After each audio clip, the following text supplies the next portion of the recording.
All right, we've made it to Chapter 8 in Fire in California's Ecosystems. This one is fire and plant interactions, and I may have said this once or twice before, but I think this is my favorite chapter of the textbook so far, just because it's all about how the plants, especially in California, have adapted to fire, and some of them even use it to their advantage. So we're going to do this video just like we've done all the lectures in the past, where I'll show a 1-minute video that summarizes the entire chapter. Some of the words might not make complete sense just yet, but then we're going to go through it line by line, really dive into this chapter so we could learn more about wildfire together. So here's that 1-minute video now.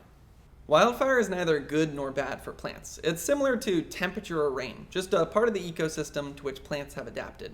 In some cases, plants at scales ranging from individuals to populations to communities can even depend on a certain pattern of fire for their survival. Individual plants can be categorized as fire resistors or persisters. Resistors have structures that protect them from heat damage, such as thick bark. Many persisters are known as sprouters or seeders. Their means of survival is by postfire resprouting or repopulating burned areas through seeds stored in the soil. The extent and age structure of plant populations, or groups of individuals of the same species, respond to the entire fire regime, including fire seasonality, return interval, size, spatial complexity, intensity, and type. Plant communities, or groups of different plant populations, not only respond to the entire fire regime, but also have feedback effects which can alter how fire behaves within that ecosystem. So the video starts out by saying wildfire is neither good nor bad for plants. It's similar to temperature or rain, just a part of the ecosystem to which plants have adapted. In some cases, plants at scales ranging from individuals to populations to communities can even depend on a certain pattern of fire for their survival. So I want you to imagine a landscape after a big wildfire. It looks like it's just completely charred, complete destruction. You would look at that and say wildfire is bad for plants. But what you might not be able to see is maybe some of those plants have adapted to fire over thousands, if not millions of years, and they've stored up reserves underneath the surface. And now that the competition's been cleared out, it's a perfect time for those plants to resprout. A lot of the maybe invasive plants have been cleared out, and now it's just a great time with lots of sunlight, more nutrients, extra water. Good time for new growth to happen. So it ends up actually benefiting those plants. So not just destructive.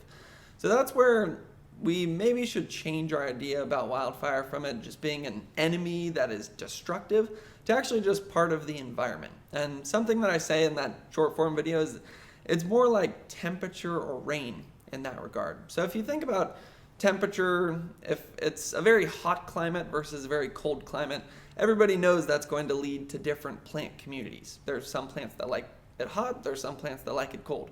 Same with rain. You have very different plants in a rainforest as opposed to a desert. And it's the same thing with fire. You have different plants that evolve and have evolved either with fire or without fire. And then even within fire, you notice if you listen back to that short video, I say it's a certain pattern of fire that the plants have adapted to. It's not just fire per se. So what I mean by that is talking about its fire regime. So in some areas you might have, let's say, high frequency, low severity fire. So fire happens a lot, but it's not very intense. And then you might have somewhere where fire is low frequency, but very high severity. So it doesn't happen a lot, but then when it does, it's a huge fire. And that's actually going to impact the plant communities just the same as if it's hot versus cold or wet versus dry. So that's the idea of fire regime and how plants can adapt to different patterns of fire, but then we also see that different plant communities will actually then have feedback mechanisms on those patterns of fire as well. And it kind of all morphs and blends together, which is pretty interesting. But without further ado, let's just kind of dive into the weeds here. Let's go into plant individuals first. Individual plants can be categorized as resistors or persisters. Resistors have structures that protect them from heat damage, such as thick bark. Many persisters are known as sprouters or seeders. Their means of survival is by post-fire resprouting or repopulating burned areas through seeds stored in the soil. In this first part, we're going to be talking about the resistors, and it really brought me back to my old botany class at Cal Poly, and the idea that plants and plant structures are actually a lot like little machines. You have the leaves with all the foliage up top, which is taking sunlight, and you could think of it as turning it into energy and food for the tree. And then you have the phloem, which transports that tree from the foliage down to the root system. And then you have the roots, which are going into the soil, getting all the water. And you have the xylem, which is transporting that water up the tree. And then what's creating that xylem and that phloem is what's called the cambium. And this is maybe the first important principle of plants resisting fire is how well they protect that cambium is really going to impact how well those plants can resist fire. And the way that cambium is protected is by thick bark. So that's a big advantage that older trees have over younger trees, is they're going to have a thicker bark. You can think of it as like the shield around the tree. So if a fire comes through, it's not exactly fireproof, but you could say more fire resistant the thicker that bark is. Now, another way that plants can resist fire is by what's called self-pruning. So you think if the leaves and the foliage are where the tree gets a lot of its energy from, then something that would be bad that could happen would be if all of that foliage were to burn up, like through a big crown fire, because then the tree loses its energy source and it could easily die, even if the cambium weren't that destroyed. So that's going to be a bad thing. So how is the tree going to defend itself against that? Something called self-pruning. So this is something that you can see if you look at a lot of pine trees or giant sequoias, where a lot of the foliage will be up above, and then maybe at the lower 15 to 20 feet of the tree, it seems like it's just that bark. There's no more branches because the branches have all fallen off. The reason for that is if the branches went all the way down to the ground, surface fire comes through, lights one of those branches, lights the whole tree on fire.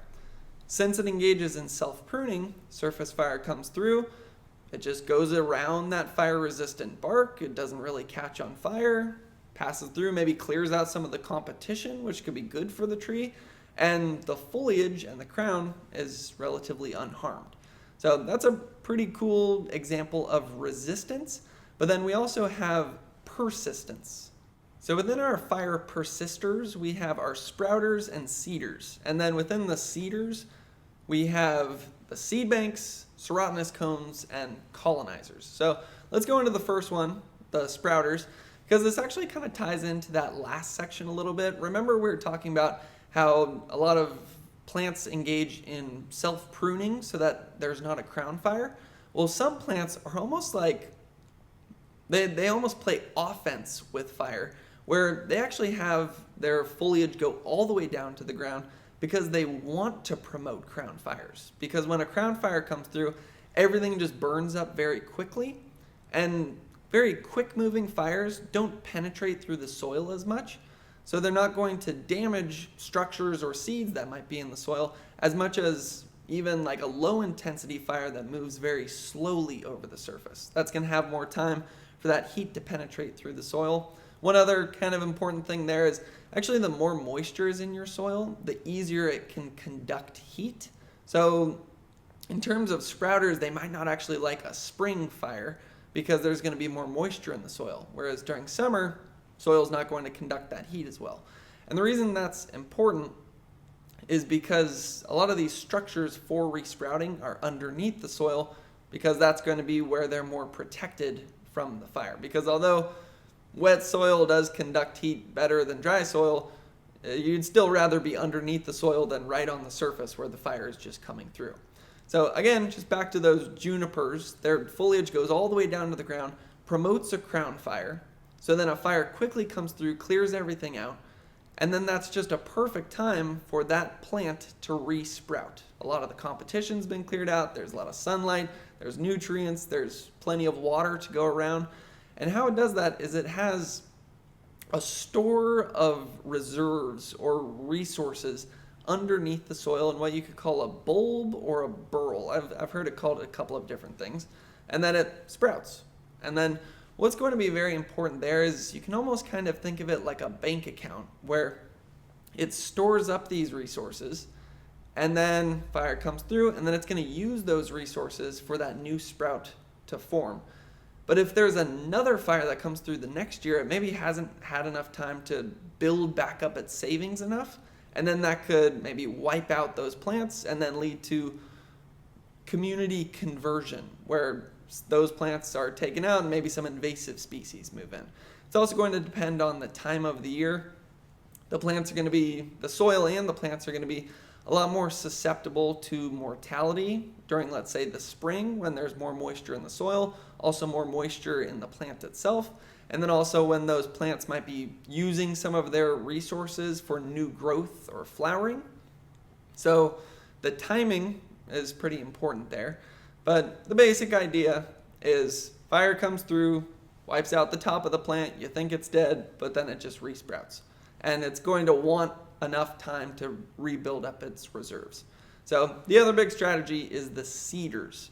And the first one is going to be seed banks. And this actually ties in well with our little banking metaphor, where let's say a chamise plant in the chaparral, it's famous for this, or ceanothus can drop seeds that can stay in the soil for 200 to 300 years before they're germinated. And they get germinated, or they're kind of sparked into action by fire. The fire or the smoke or the chemicals that are in the smoke kind of wake the seeds up, and then they pop open. So ceanothus, that's a fun fact. Those seeds can be in the soil for 200 to 300 years.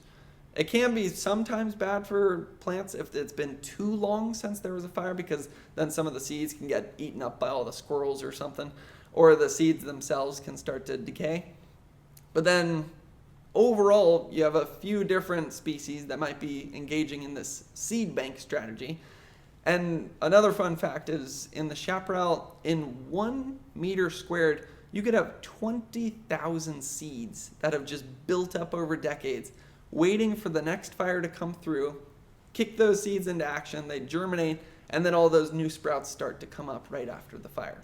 So again, very important one here is what time of year the fire happens, but it's also not technically a good or a bad thing if a lot of heat goes through the soil, because it's the heat that's germinating those seeds. So it may kill some, but it also might spring some into action.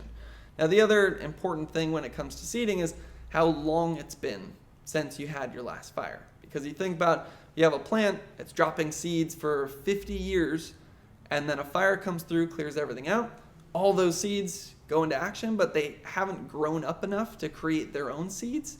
And then another fire comes through, and all of a sudden, there's no more seeds in the seed bank, and you get conversion of that ecosystem. Maybe some invasive grasses move in. So that was the seed bank kind of part of seeders. The next one is going to be serotinous cones. This is something like pines do this, giant sequoias do this, where they drop cones that have resin that hold those little cone scales together, and then the fire comes through and it melts that resin, and it has the cone pop open, and then it disperses seeds. And again, that's the perfect time for those seeds to be dispersed, because there's not as much litter and duff on the soil. It's going to be more bare soil, which giant sequoia trees love.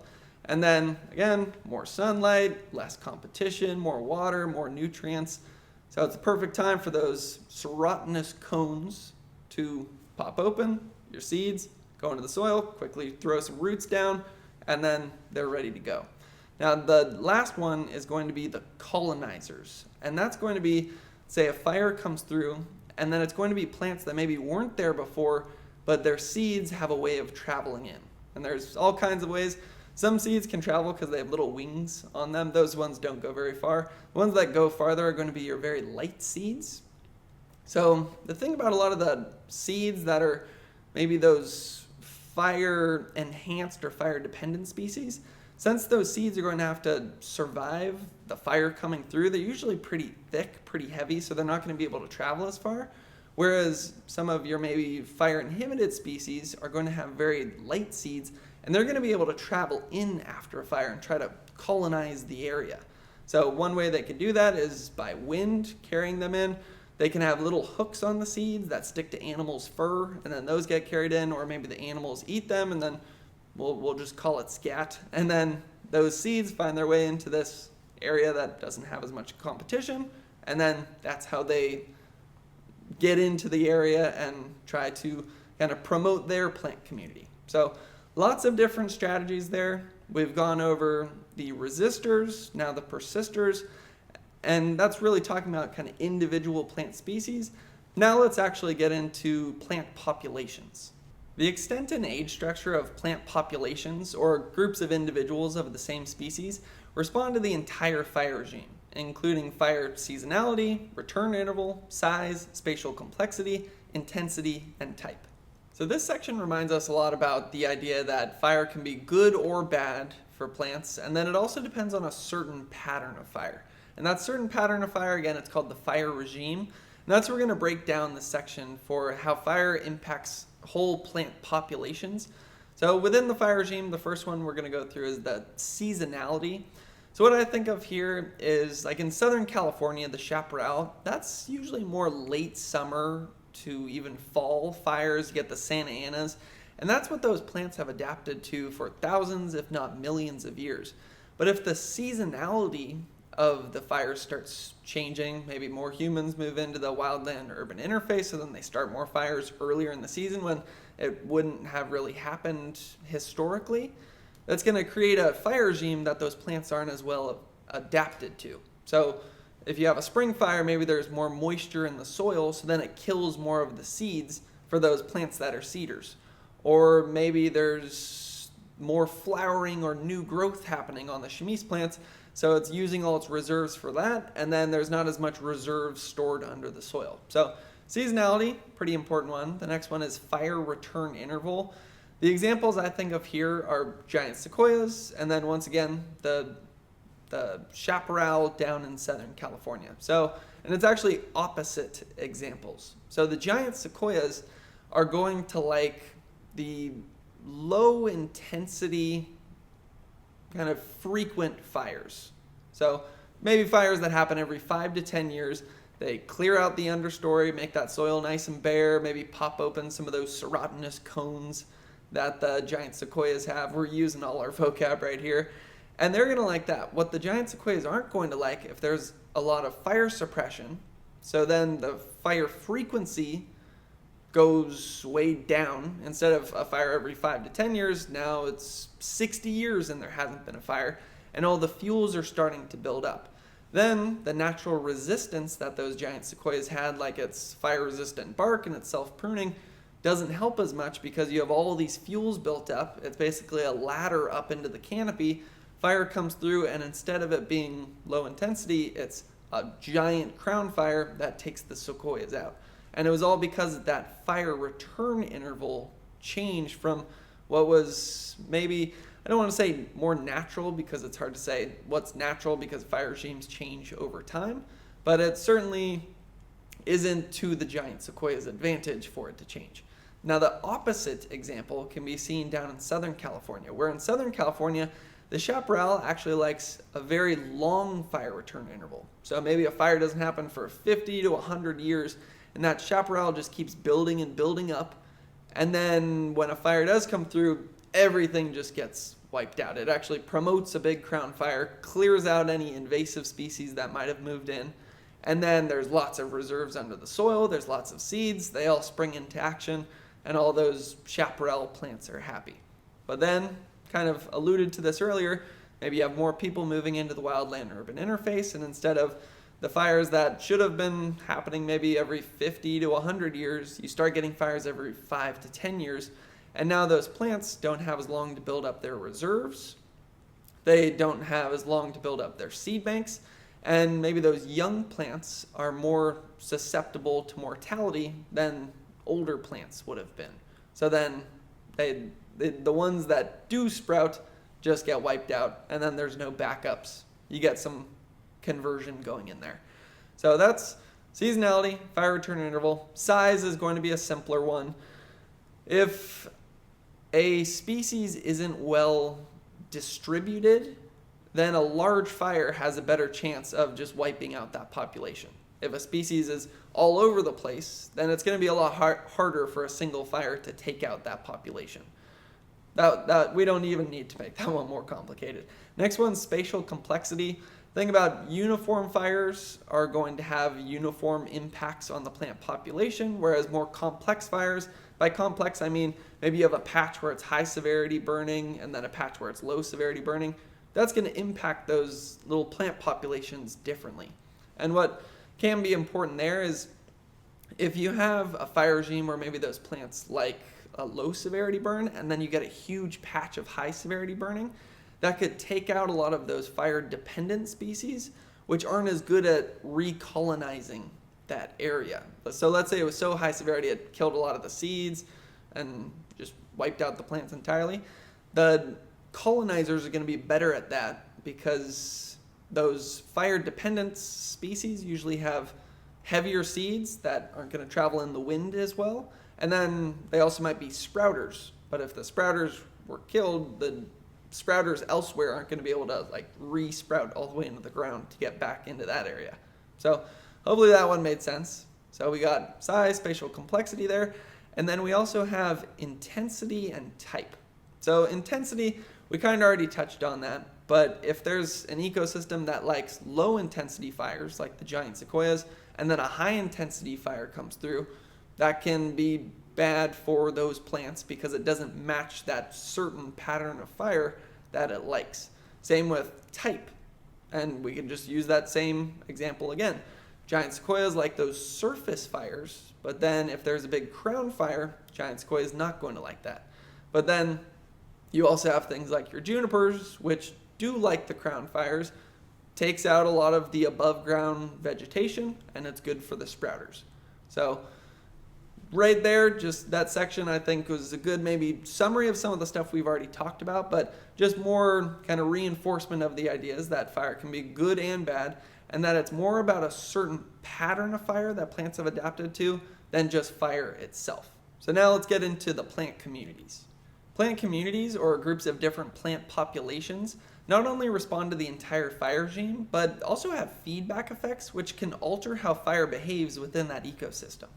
All right, so your first question might be, wait, how is a plant community different from a plant population? Well, a population, think of individuals of the same species, so a bunch of chamise, whereas a plant community is going to be groups of different populations. So your chamise, your manzanitas, your ceanothus, and then the composition of the community is going to be the collection of all of those populations, their proportions, their age structure, and that's going to be impacted by fire.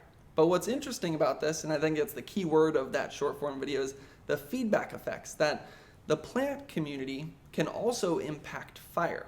So the first way we'll look at this is with seasonality. So let's say you have chamise, which flowers more in spring, and red shank, which flowers more in summer. Now let's say the normal fire regime is late summer to kind of early fall, so it doesn't really affect the flowering of either of those plants. But then let's say there's a spring fire.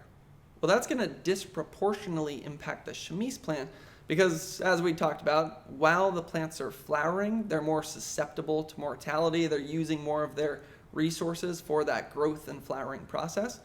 So if the seasonality changes and there's a spring fire, it's going to disproportionately impact the chamise community, which is then going to, or the chamise population, got to be careful with our words here, and then that's going to change the plant community because now you have a larger proportion of red shank, and the only thing that really changed was the timing of the fire.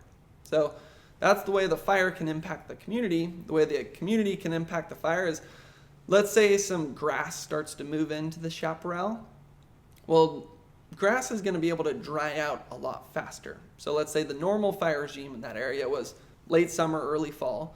As grass moves in, it dries out faster, and then it promotes more early season fires, so more fires during spring. And then this can turn into a positive feedback loop because, as we know, chamise doesn't like those spring fires while it's flowering, so then more of them's wiped out, and then the grass continues to move in, and then maybe the grass just takes over. And that's, again, kind of something that is happening in some parts of Southern California.